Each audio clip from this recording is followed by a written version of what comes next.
Do you want to fall in love again with your partner? Do you want to feel that wonderful excitement as a couple again from those first weeks when you fell in love? In my videos, I'll show you how to rekindle your love and stay in love with your wife, husband, or any kind of relationship. Yes, it is possible to fall in love again by refocusing your attention on the right affirmations. Staying in love has nothing to do with an expiry date or only focusing your attention in the right direction and holding onto an affirmation of your relationship. After more than 50 years of working with thousands of couples, I found the couple coaching exercises that keep butterflies flying. I feel it's my duty to share these relationship affirmations not only with the couples I see in my office, but to use the media to make them available to everyone. So, join me and learn how to fall in love with your partner again. But first, a word of warning. What you are about to hear from me will most likely run contrary to what you believe about what's good or bad for relationships. It has been my experience in my work that there are some common concepts that are not only wrong, but are actually harmful to couples. So let's start by talking about the three things that most people mistakenly think they should be paying attention to. Unfortunately, these are exactly the very things that make many relationships so miserable. I like to call them the three harmful P's: problem, past, partner pathology. The first P stands for problem. Couples are often told that they need to take a close look at their problems so that they can analyze them and that this will automatically help them to solve them. No, not only is this an impossible task, it is also an unnecessary one.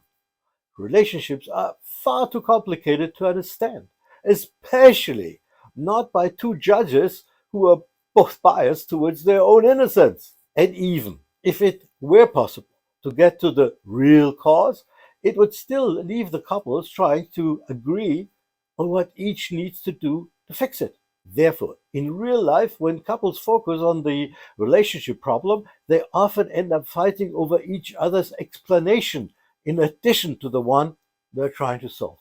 So, no matter whether you use your relationship problem to play the blaming game or are trying to solve it, you are looking in the wrong direction. The second harmful P is focusing on the past.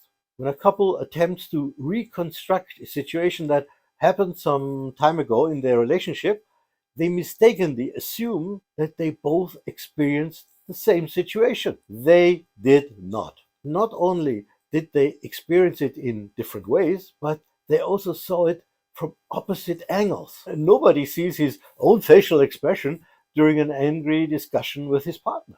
So, also in this case, no matter if you are studying past situations to play the blame game or you are attempting to make sense of what happened in the past, you are looking in the wrong direction if you want to rekindle your love. The third P of looking in the wrong direction I call partner pathology. When a partner behaves in a different way from what is expected, people have always been tempted to explain it by the possession of evil spirits. Nowadays, people give their partners serious sounding Latin names, which they pick up in the media. But in reality, it is still the old practice of telling a partner who is behaving in a way that you don't like that they are possessed by the devil. But no matter if you spend all your time trying to diagnose your partner or if you try to give them understanding because they had such a horrible childhood, you're looking in the wrong direction. So, what is the right direction to focus your attention? And if you want to keep your infatuation or get it back, I'm glad you asked. The opposite. These are the three effective P's to maintain or regain your loving feelings: positive, possible partner support. The first positive P is to focus on the positive aspects of the relationship. Happy couples are happy because they focus on what's positive in their relationship instead of focusing only on what's wrong.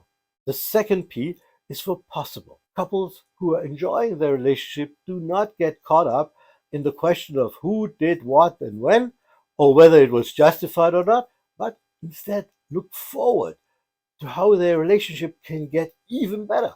And they both have an open ear for each other's request for change. This allows them to try new behaviors that are more satisfying for both of them.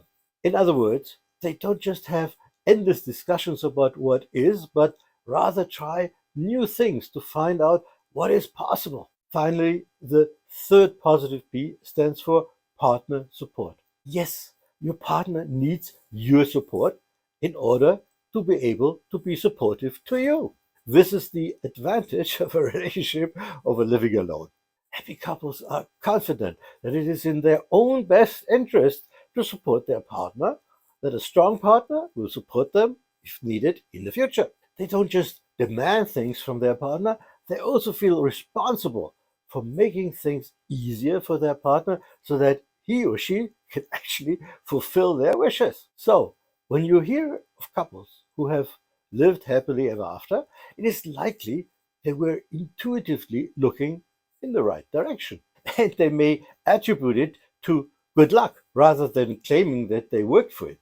Because when both spouses follow the three P's, they have fun doing this for each other and they do not feel that it is a burden on them.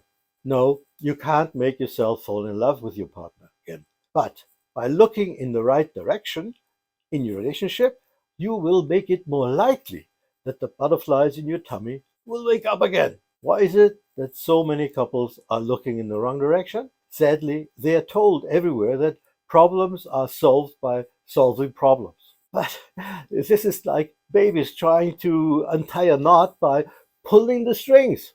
It seems so obvious to them, but in reality, it just makes the knot tighter. In contrast, when couples focus their attention in the right direction, they actually strengthen their relationship, so much so that many of the differences don't seem like problems to be solved, but are put into the right perspective.